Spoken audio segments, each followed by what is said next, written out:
What if you were stopped for speeding in Charleston, South Carolina, and ended up being charged with DUI? What would you do? Hi, I'm Greg McCollum. I'm a criminal defense lawyer and founder of the Complete Legal Defense Team. Let me tell you about Tim. Tim was driving, I think it was late at night, and he was on a divided highway in the Myrtle Beach area, actually coming into Myrtle Beach. And on that highway, as he's driving along, the speed drops down, and there was a trooper out there who was going in the opposite direction.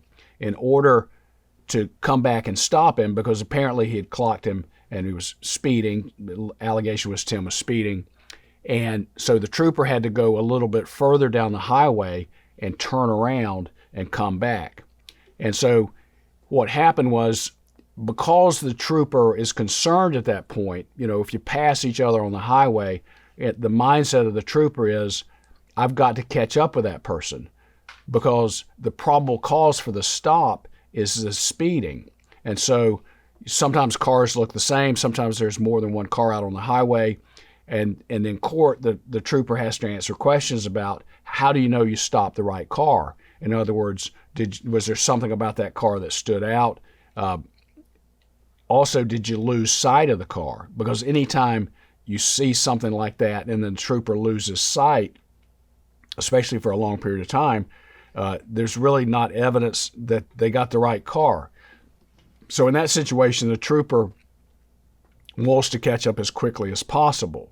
And because it took a while, then he just pulled Tim over right away.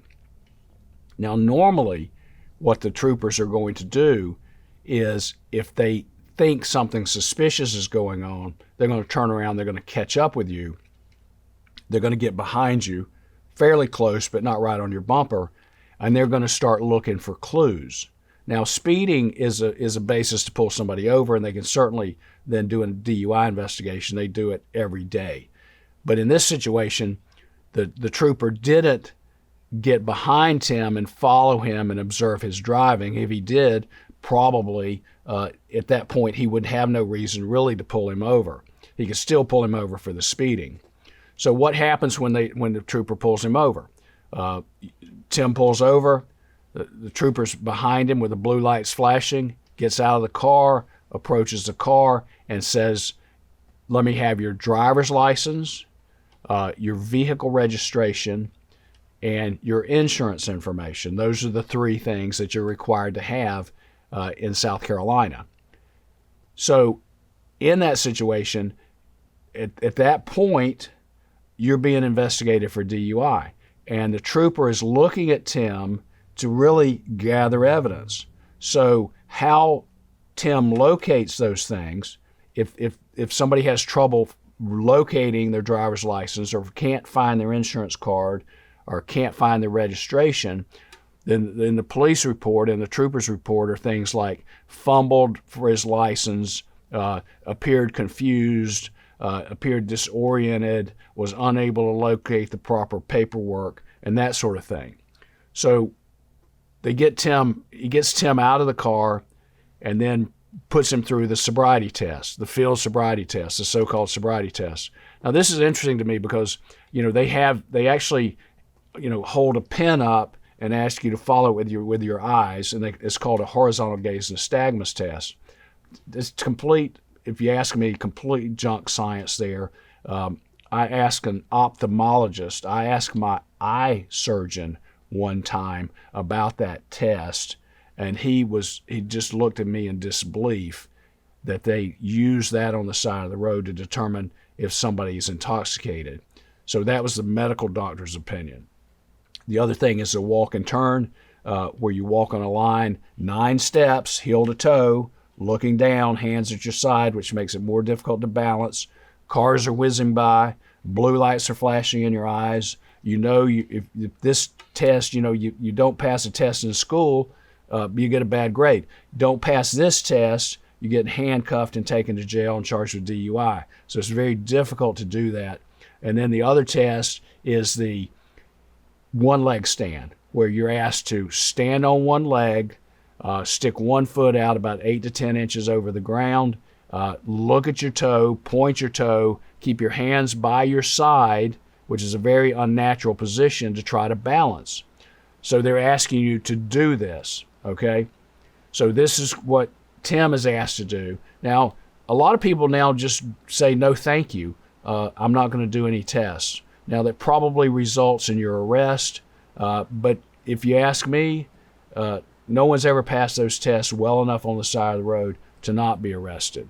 And if you look at the position the law enforcement officer is in, if he lets somebody go and then later they injure somebody, they're going to blame him. They're going to say, you had him on the side of the road, you didn't do your job. So there's nothing to be gained by the trooper releasing Tim at that moment. There's nothing to be gained by, if you're pulled over, letting you go. The safest thing for the trooper to do is arrest you. So what does that look like? You tell Tim, turn around and put your hands on the hood of the car. Then they come behind you.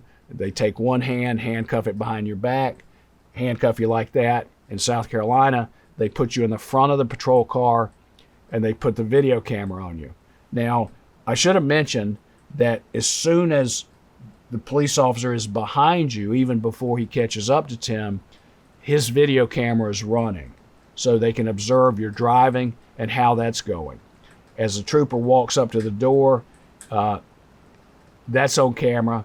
The trooper has a camera on him. There's one in his car. They put you in front of the car to do these sobriety tests. So as you struggle with that, it's all caught on camera. That's to build a case against you. That's what they're doing.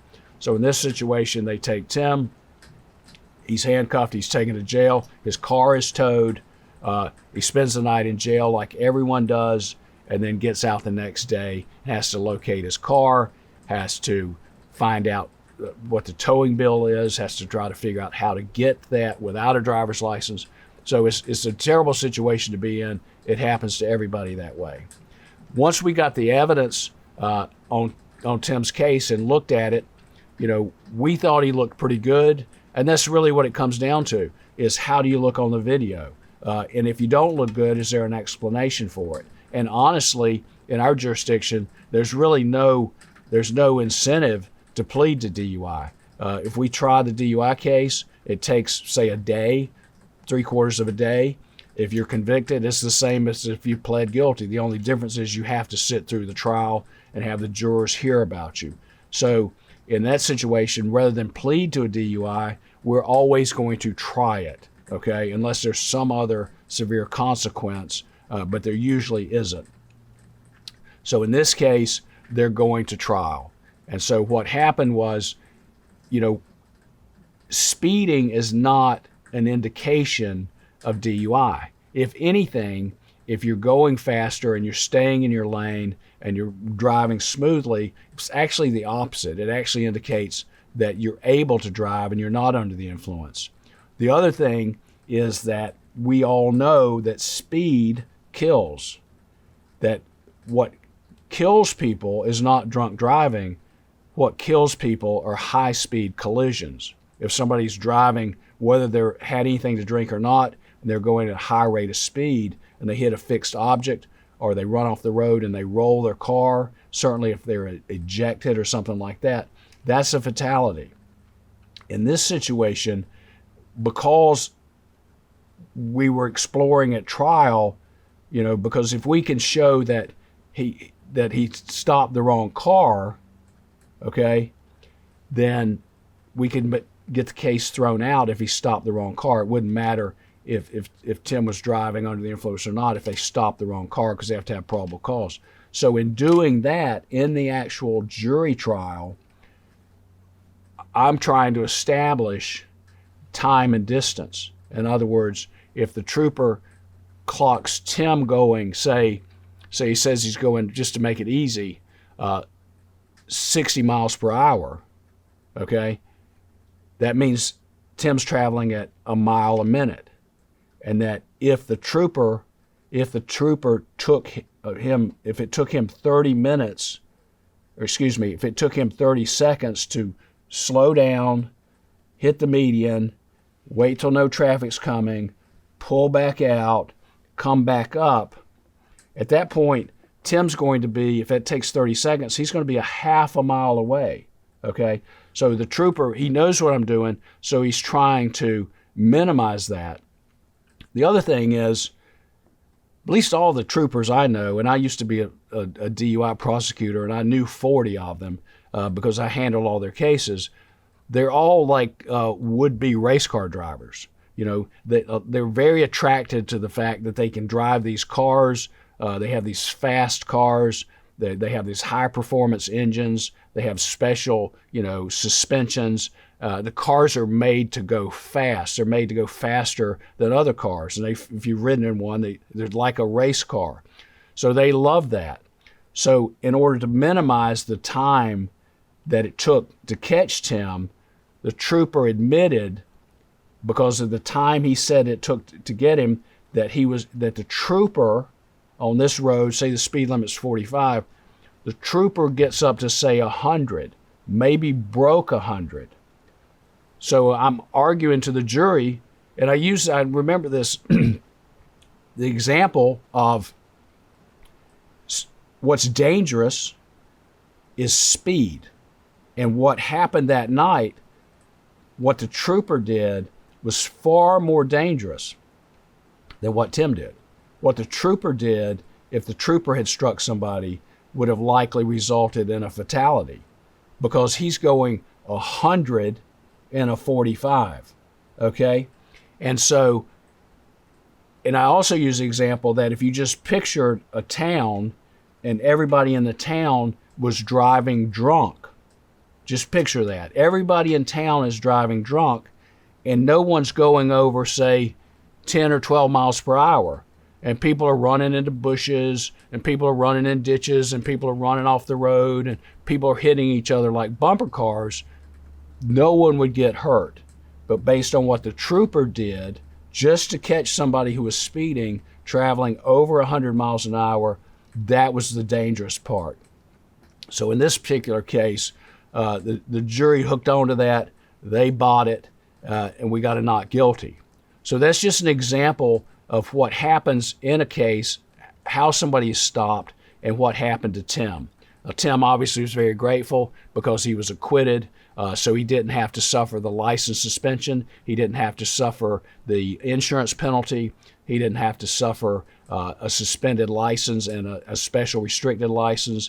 He didn't have to go to the ADSAP classes for 6 weeks or 12 weeks or whatever they would have recommended. So it was a good result for him. Now, this is something we do all the time. This is just one example of one DUI case. We do literally 75 to 100 DUI cases a year. So if you're in the same situation as Tim, you need assistance, go to CompleteLegalDefenseTeam.com, contact us. We will explain everything to you. If your license is suspended, we will do everything required to get a hearing as soon as possible. Within a day or two, we'll have that scheduled, and then we'll have your license restored until you go to that hearing. We do all that for you. We pay the filing fee for you. It's come to my attention that some lawyers don't pay the filing fee. We pay the filing fee. We handle everything. We want you to get your license back as quickly as possible. We'll get the evidence. We'll do everything to make sure that you do not get convicted of a DUI and you don't suffer the consequences. You'll end up like Tim and have none of those negative consequences going forward. Additionally, if you get a DUI conviction, it stays on your record for 10 years. And they also, in South Carolina, there's a letter that's on the driver's license that when the trooper looks at your driver's license number, he sees that you had a prior DUI. And you know what that does, then that's going to trigger them to investigate even harder. So we hope this doesn't happen to you, but if you get a DUI, you need help, contact the Complete Legal Defense Team. We defend the accused who have a lot to lose. Most of our clients have never been arrested before. Typically, probably 70-75% of our clients have never been arrested before. We're in the business of helping people who haven't been through this before, and we do everything possible to make the experience as pleasant as possible and to get the best result as possible. So I'm Greg McCollum. Contact my law firm, Complete Legal Defense Team, if you need help with a DUI.